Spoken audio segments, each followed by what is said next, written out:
With 200 years of game design, Legends of Runeterra has released potentially one of the most complex champions into the game, APHELIOS.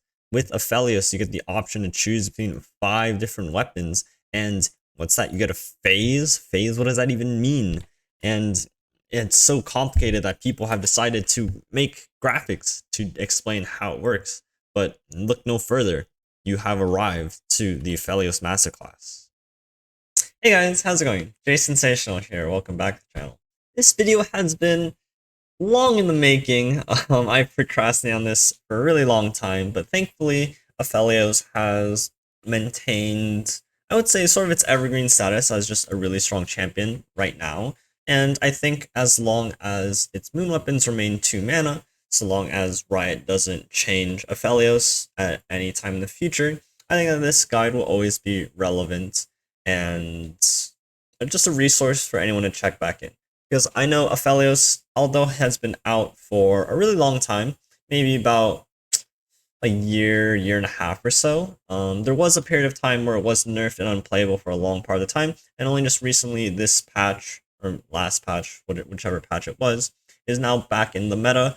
And even in the meta, it has seen shifts in the different decks, starting off with the PNZ side of things, with decks like APHELIOS Victor, APHELIOS Vi, and then now transitioning into the Fae package, we have APHELIOS, which both decks all play out very differently, but I think in the core of it, we have APHELIOS that maintains a similar role, and even a different role amongst decks. So I want to take this video to break down APHELIOS for those of you who are unfamiliar with how he works, how you want him to work, and how he progresses you throughout the game, and how he closes the game as well. So it's an all-in-one sort of package for APHELIOS, and I'll hope to cover his level 1, his level 2, the moon weapons, how you should phase them, how you should be thinking about him, and how you should be playing out your moon weapons, etc. So all-in-one, this is your APHELIOS Masterclass. Welcome to the channel, and let's get started.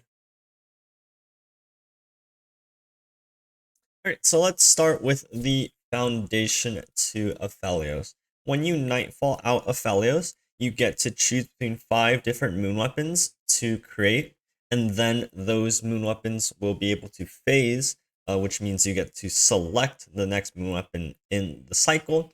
And if you play 2 cards in a turn, as long as you don't have a moon weapon in hand, you get to create another moon weapon. We can jump into how the phasing and things work, and how you should really play out and fulfill the requirement to create a moon weapon later down the line. But for now, let's just cover the basics. Let's cover all 5 of the moon weapons, what they do, and we'll talk about what you should ideally be picking first, and how you should be phasing them into each other. So starting with the 5 moon weapons, we have, starting off, Calibrum. Calibrum is, I would say, the gold standard to APHELIOS in any sort of matchup where you're trying to stabilize board. Calibrum is a 2 mana slow speed deal 3 to a follower. So this doesn't work on champions, but the ability to deal 3 damage is really big because a lot of units typically have this 3 health total. So like Ballistic Bot, Broadwing, Petricide Broadwing, those are just 2 very, very high value targets for a card like Calibrum. And of course, even just like dealing 3 damage to a unit that has like 2 health or whatever it may be, it's for 2 mana. So this is a very premium removal, and it's really easy for APHELIOS to access it, of course, and it's just really, really good. Severum is your heal card. I think this is probably something that a lot of people sort of glossed over when they're thinking about APHELIOS, because, well, I guess it just doesn't really come up very much. But Severum is really good at granting or giving us the ability to sustain, because in these long grindy out matches, our healing is relatively limited. Maybe you're running Guiding Touch, maybe you're running Star Shaping, but outside of that, you don't really have any other means of gaining health, and Severum is a fantastic way to do it. The only downside to cards like Severum and Infernum are the fact that they're not very useful on defensive turns. If you play this out defensively, your opponent can simply just not attack into you, and then you don't get the life gain from it. So something like Severum is very good on your attack turn, but not very good when you're phasing into it on defensive turns. So just keep that in mind. Gravitum is just another very insane stall card. It is a 2-mana. All the moon weapons are 2 mana, so I'm not going to say that again. But Gravitum reads stun an enemy, and if it's a follower, you get to stun it again on the next round start. So essentially, if you're stunning a follower, you get to stun it for 2 turns, which is really good. And, you know, even if you need to use it to stun like a champion, so Pantheon or something like that, you can still do that. So it's just very, very flexible and very good at stalling out the games, which is exactly what Aphelios tries to aim to do, because Aphelios is this very grindy value champion. As you can see, you can just gain infinite value off of Aphelios himself, and so Gravitum being able to slow down the game, acting as our main stall card, is very, very powerful. And then Infernum, same thing as Severum, only it gives Overwhelm instead of Lifesteal, and the stat lines are flipped, so it gains 2-1, whereas Severum gains 1-2. And again, Infernum is definitely very useless on your defensive turns, even more so than Severum, because, well, your opponent can still attack into your Overwhelm units, or your Overwhelm unit. And so this is definitely our finisher card. It pairs very well with Severum, and we'll talk about that later down the line as well. But just granting a big unit Overwhelm, or even just like Aphelios Overwhelm quick attack as a level 2, just to push a little bit of damage, is very, very good. You won't pick this card very often, but when you do, it will be very strong, because you're just getting in there, you stabilize, and you're swinging the game around. And then finally, we have Crescendum, which I think a lot of people remember. It has been changed now to only summon a random 2-cost unit from your followers instead of a 2-cost unit from your, or 2-cost follower from your deck. So it has lost a little bit of its value in being able to tutor out specific cards and thin out your deck. And so now this is mainly just used as either I need an extra unit on board for tempo, or as a blocker, or it's just an additional value card at the end of my chain. So with the overview of the moon weapons out of the way, let's talk about what the first weapon you should pick. Because the first moon weapon you pick often determines where in the cycle you are, because you can't jump directly from one weapon to another if they're not linked together in the phase chain. And we'll review that in the next slide after this. But I just want to quickly talk about the first weapon you should pick. I think back in the day, it was very clear that 90% of the time you pick Crescendum, because you could tutor out a card like Boxtopus from your deck. And this is the highest tempo play you can make. It makes your opponent's turn really awkward, and you just get a 3-4 stat line blocker. It was very hard to top the power level of taking Crescendum first off of Aphelios. But now that Crescendum no longer tutors a specific 2-drop out of your deck, I think its power level has dropped a little bit more, or a little bit from then. And I also think as the game has progressed since Aphelios' first release, I think decks have become faster and a little bit more aggressive. So cards like Calibrum and Gravitum, I think, are just a lot more premium as first picks. Calibrum especially because Calibrum can phase into Gravitum. So more often than not, the first pick that I generally take in most matchups is Calibrum, because I can phase into Gravitum, and then having those two just really helps slow down my opponent's game plan. There are moments where I will take Gravitum first, but those are a little bit rare, and it depends very heavily on my opponent's board state. And we'll review a couple of examples about like the first picks in different situations and in different matchups in a few clips later. But that's not to say you generally won't pick Crescendum. You can still pick it in like a very slow matchup. Maybe your opponent doesn't really have a board, because you do have to be careful. If you don't have a target to Calibrum, it can brick in your hand, and then that can slow down your Aphelios. Crescendum, on the flip side, can never brick, and always has an upside of generating a 2-drop, which is very good in, like these slow drawn out matches. So if it's a value matchup, your opponent's not really doing much, I generally pick Crescendum first, just to avoid a scenario where I can't Calibrum any of my opponent's units, because he's not playing any units. So that's just a quick sort of breakdown of the first weapon. Most of the times it's going to be Calibrum/Gravitum, because a lot of my opponent's decks are going to be a lot faster than mine, and I need a stabilized board.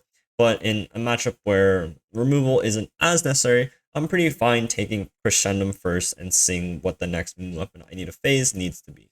So now that we've gotten the overview of the moon weapons, as well as what the typical first moon weapon pick should be, let's talk about phasing. And phasing is this concept where after you play a moon weapon, you get to choose between 2 moon weapons you want to create next. And I've broken this down into two phasing paths, as I will dub it. One of them is the primary phasing path, and then the other one is the second phasing path. The primary, I think this distinction, while doesn't always hold true, because you will sometimes alternate between the primary and the secondary as needed in a matchup. I think it's a very good starting point if you are new to Aphelios or are new to this whole phasing mechanic. You have the primary phasing path, which I think are the 3 top most played weapons, and this is a very easy cycle to remember because it phases into each other. So the primary phasing path is the main path that I think a lot of players will usually stick to because it provides removal through Calibrum, it provides stall through Gravitum, and so allows you to grind. And again, because Aphelios is this value-oriented champion, being able to outgrind your opponent by removing your opponent's board, slowing them down, or summoning your own or units of your own is very good at progressing tempo and gaining control of the board state. So whether or not you start with Calibrum, Gravitum, or Crescendum, you can follow the cycle of Calibrum into Gravitum, into Crescendum, back into Calibrum, no matter where you are in the loop. And this combo is very, very powerful. It gives you a bit of removal, and it gives you a bit of stall, and then you get a blocker. The secondary phasing path is a little bit more situational. I've placed them, I try to place them where you get to phase them, because once you need to think about when to take these cards, then that's when your understanding of Aphelios becomes a little bit greater. Because you can't phase into Severum or Infernum randomly, you have to phase them after specific cards. You need to be focused on what applications these cards have, and generally how they should be used. So you can see here, you can only phase Severum after Calibrum or Crescendum, and then you can only phase Infernum after Gravitum or from Severum. And typically speaking, Severum and Infernum are pretty linked together, which is pretty convenient because it's a little bit easier to remember. You typically don't go from Gravitum to Infernum outside of some specific cases. But the secondary phasing path is when you have gained control of the game, and now you're not in a position where you need to focus on the primary phasing path as much because you're in a position that you're ahead of the opponent, and now you're just trying to lock out the game. So after Crescendum or Calibrum, you can start to phase into Severum. And then if you have Severum, you can phase into Infernum. And what this does is not only are these 2 cards the cards that allow you to push the most damage because they are the only cards that buff attack stats of your units, you get to go Severum, which gives you lifesteal, and then you get to give the lifesteal Overwhelm, which is very important because a lot of ways some decks can deal with lifesteal units is by killing the unit that they block with. So they can ghost block with like Fervor, ghost block with like Glimpse, like Mystic Shot their own unit to prevent the lifesteal from going through. And that's where Infernum really helps to cement that. Because now, even if they kill their own unit, you get to push through with the Overwhelm and still heal back the life gain. So the secondary phasing path will be a situation where either you need to heal to gain that stability in case your opponent has like burn, or it's just a good way to close out games. I will say with the Aphelios deck that has access to cards like Papercraft Dragon, Infernum has a lot more value. So potentially going from like Gravitum to Infernum is maybe it's common, but typically speaking, the Severum into Infernum is a pretty typical line, and then maybe sometimes you take Infernum off of Gravitum. But I think it's helpful to just break down how to phase out the moon weapons into these 2 primary paths. One being this beginning early game board state kind of thing where you're just gaining control of the board, and then the second one being when you either need a big heal or you've taken control of the game and now can start transitioning to dealing damage and closing out the game. So with that in mind, let's review a few clips, and we'll talk about the first picks and the phases from there on out. Alright, so let's start off with this clip.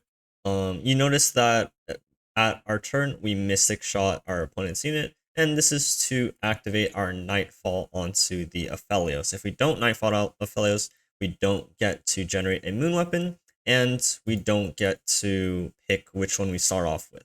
So let's just take a look at our options here, and let's think about what's important. So at this point in the game, I think we just typically want to stick with the primary phasing path.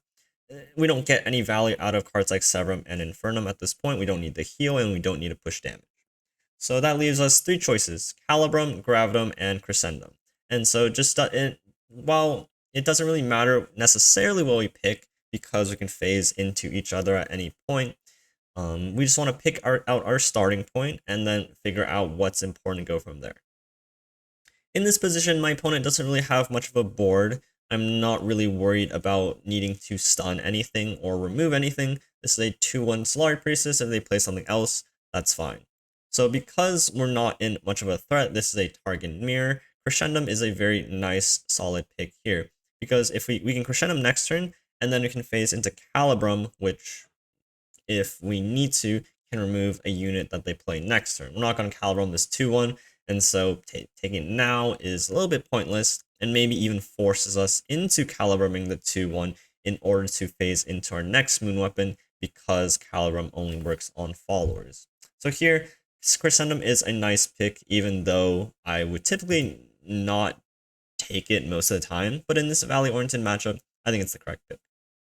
So let's take a look at another example. So this is a matchup against Sivir Akshan, and I would say we're pretty far behind. Our opponent has a pretty wide board. They are quite ahead of us, and they managed to deal 11 damage by turn 4. So Aphelios is still the move here, but the question turns into, what should we pick?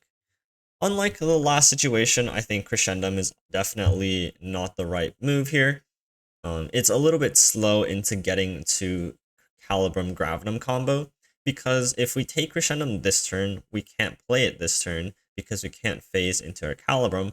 So if we play it next turn and then we phase into Calibrum for our following turn, we won't have Gravitum available for our opponent's turn. And this is getting a little bit complex, thinking about how many moon weapons you can play, because typically speaking, you play 1 moon weapon a turn and then you phase into a second moon weapon that turn. Typically speaking, you don't really play 2 moon weapons out of turn unless you really need to, because that limits your ability to cycle for the next turn. So typically speaking, you get to play 1 moon weapon and then you get to phase the second one. So if I pick Crescendum and I play it next turn to phase into Calibrum, I'll only be able to play Calibrum on my next opponent's next turn to phase into Gravitum, and then I potentially miss out on the stun on their attack turn. So I don't think we should take Crescendum, and so that leaves us 2 options. We have Calibrum and Gravitum, which in this position, because we have the attack token next, we don't need necessarily to Gravitum on our turn, and it's much better to take Calibrum and then have Gravitum available. So I think Calibrum here makes sense, because we can play Calibrum next turn and then phase into Gravitum, ready for our opponent's next turn. So as you see here, I will play out the Calibrum, and very nicely lines up very well into the Petricide Broadwing, phasing Gravitum. And what's really cool here about Aphelios as well is the fact that he gets a second moon weapon when he's seen you play 2 cards. So because I've put the Calibrum onto stack, this counts as one of the 2 cards I needed to play. And now I play the Mystic Shot, and now after I committed, Aphelios has seen me play 2 cards. He's seen me play the Calibrum, and he's seen me play the Mystic Shot. And I phase into the Gravitum, right? And now, because the Calibrum is on stack, it's no longer in my hand, so I'm able to phase into the second weapon, which is a kind of cool, unique mechanic. Now, I think there's one last point I would want to make about this clip. I think taking Severum there was actually potentially a really good line. I could go Vi into Severum. I forget how much power my Vi had, but I guess I could have got Concerted Struck, but it was just an option. I could have went Vi Severum and swung and then healed back a good chunk of my health. So that was definitely an interesting possibility as well. Now let's take a look at our last example for now. So this is a matchup against scouts, and I have an interesting choice of where to take. So I'm looking at, again, Calibrum, Groudum. I think at this point, it's pretty clear to you guys. It's going to my opponent's attack turn next, and I need to be playing for the board. So it's either Calibrum or Gravitum. So I could take Calibrum, but looking at my opponent's board state, it doesn't really remove anything. And if I wanted to Calibrum into Gravitum next turn, there's a potential chance that I won't be able to Gravitum my opponent's unit before he attacks on me. So Calibrum right now doesn't really do too much. They could be developing into their next attack turn, which might raise the value of Calibrum. But because they do have a scout unit on board, I want to be able to mitigate some of the potential damage they're pushing, and Gravitum lines up really nicely for it. So if they want to develop into my next turn, they need to be developing into this stun. And this essentially limits a little bit, either limits their development, or they have to, say, attack with their scout units before they play like a potential misfortune. Something like that, right?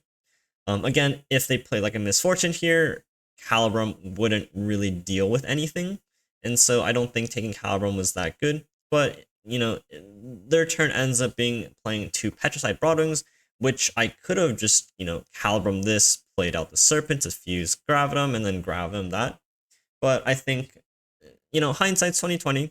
But I think going into this turn, taking Gravitum was a better choice, because they could have had a different outcome. Say they played like MF or something, or say they played Quinn. Having this Gravitum up was probably just a better choice.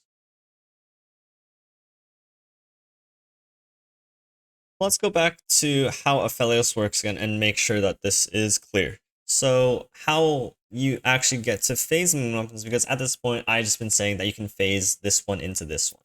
So how it actually works is once you play a moon weapon, you get to pick which one you want to create next.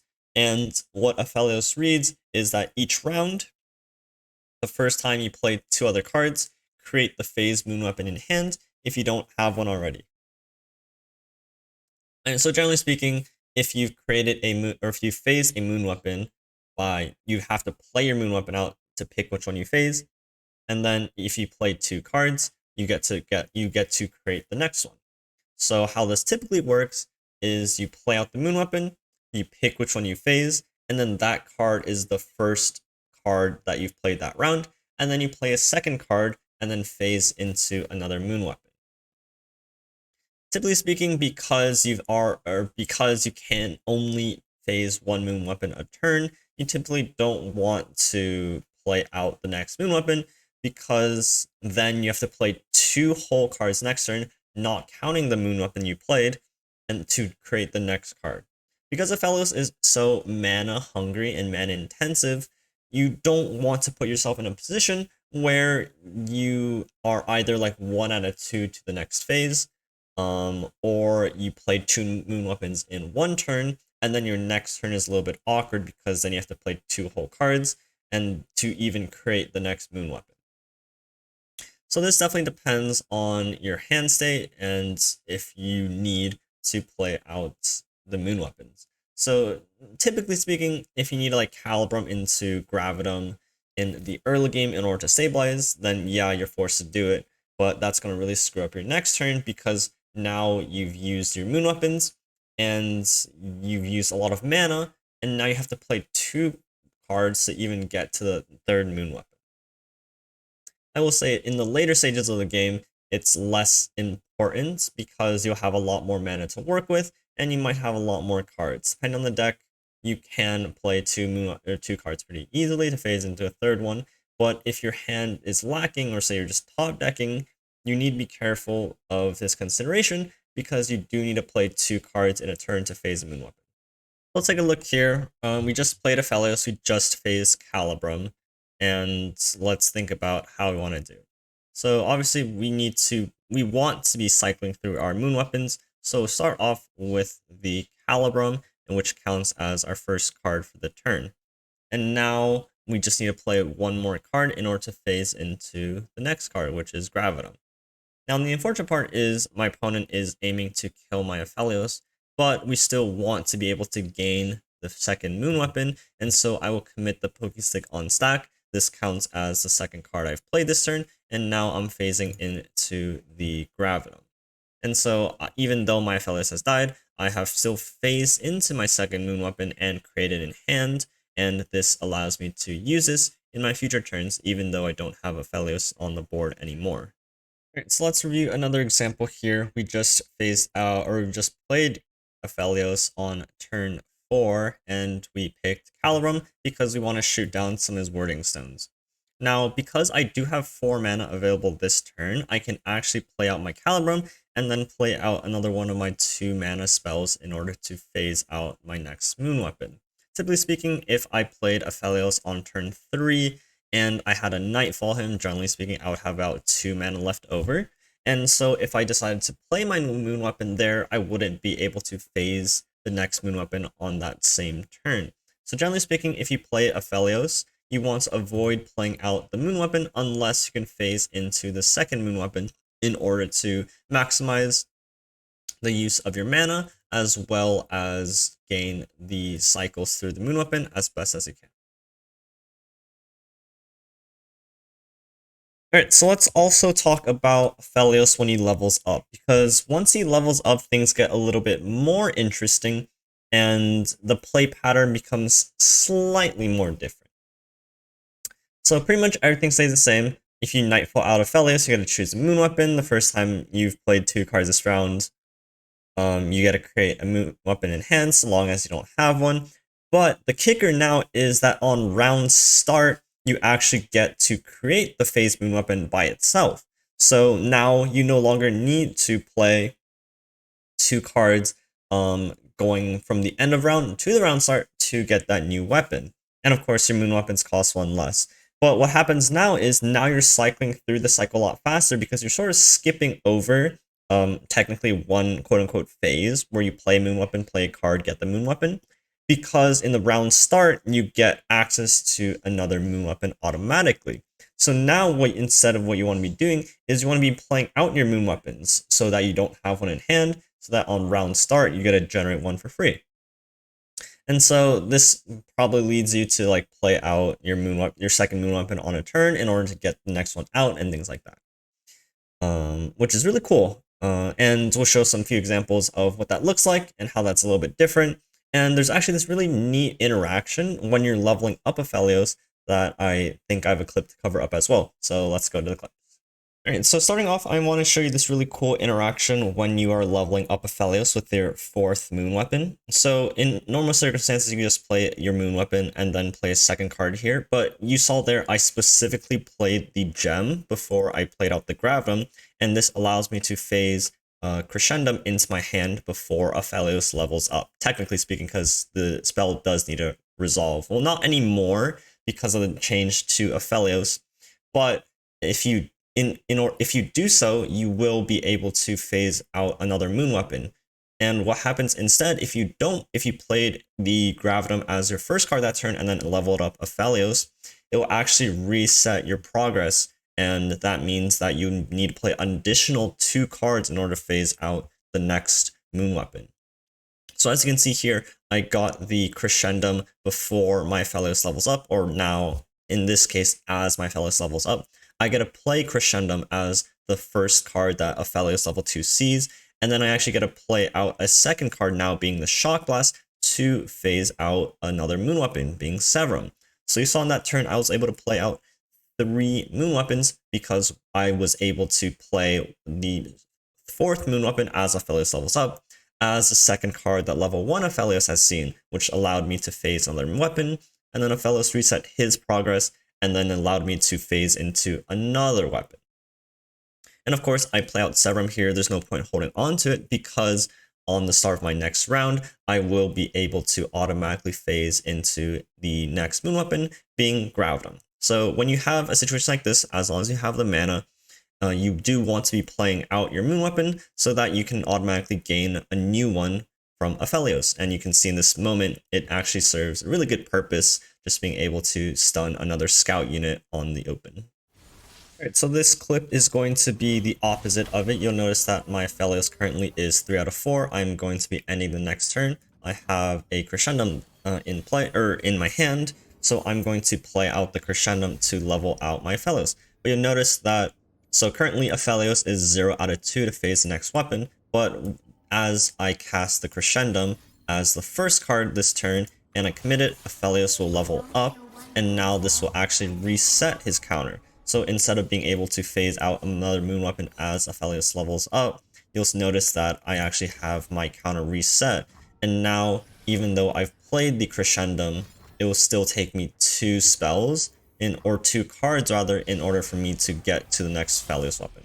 So Dust Petal into Guiding Touch, and then I phase out the weapon, where instead I could have, Guiding Touch first, played out the Crescendum, and then that would have phased me a weapon, and then I could phase out another weapon this turn.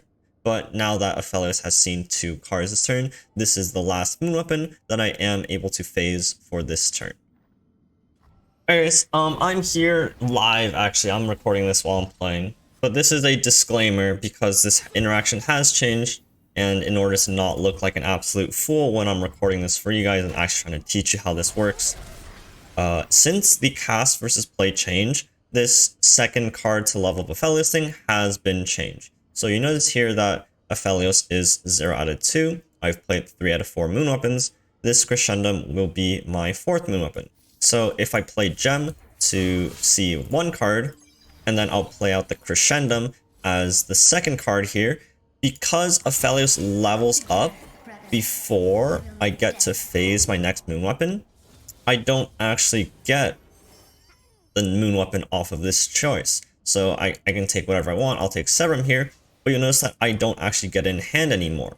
And you'll notice that Aphelios' counter is still reset. It's 0 out of 2. And now I have to play 2 cards in order to phase out the next weapon. So since the play versus cast versus play change, Aphelios has been shadow nerfed, where you do not get this moon weapon when you're phasing as a second card between levels 1 and 2 anymore. And this is the only card I get. I can still play it, I can still phase out into a Gravitum for the following turn, but in the past, I would have been able to phase out another weapon here. And now I just can't do it anymore. So some of the clips over on the first clip, and I think the first clip I showed you guys was a little bit outdated. It was a little bit before the play versus cast versus play change. Just goes to show you how long I've been waiting on releasing this video. So disclaimer, that interaction no longer works since the cast versus play change, and don't fall into the same trap as assuming it works like that. I don't know if they will change in the future. This doesn't very seem intended. The sort of like this should, I feel like you should be able to phase before it counts as it gets played. That interaction is a little bit awkward to me, but just keep that in mind. Be wary if you played Aphelios in the past and you're like, yeah, this interaction sounded familiar. Don't fool yourself anymore. This no longer works. So you can just freely play out the weapon as the first card in a round. Alright guys, so that's going to be the end of the masterclass for Aphelios. In the last part where I did have a little bit of a whoopsie doopsie, I will leave it in just because I think for those of you who played Aphelios in the past and are picking up for maybe a new, since the play versus cast change, it is important to know, and it was important for me to know as well if I'm wanting to play more Aphelios in the future. Just make sure you keep that interaction in mind. It doesn't exist anymore. So that's going to be the end of the Aphelios masterclass. So at the very end, I'm just going to show you 2 Aphelios lists that I think are playable in the newest meta, and just kind of talk a little bit about them and what they do. But for the guide portion, the masterclass, if you guys have any questions, comments, concerns about Aphelios, please do let me know down below in the comments. I'm here to help, and I will try to answer the questions as best as I can. But for the 2 Aphelios decks, we're going to start off with Aphelios. So this deck has been around since the last expansion or the last meta, and it's been pretty popular since then. I think it did really well in the seasonal open rounds and has continued to do well, especially in the face of as Annie. So this deck is a little bit unique in terms of Aphelios decks. Aphelios still serves the same purpose as contributing to an overall value engine because we have so many cheap cards in order to cycle through our Aphelios.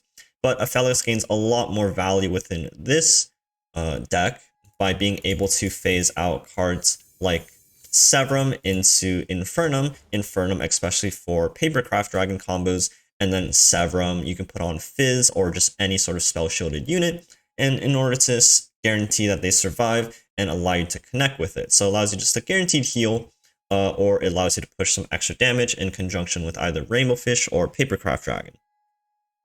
So Aphelios in this purpose, while it's still, it's still good, the Crescendum, the Gravitum, the Calorum, just as the general removal install, I think you'll transition a lot faster into the Severum plus Infernum cards, especially as you get into your combo later on down the line.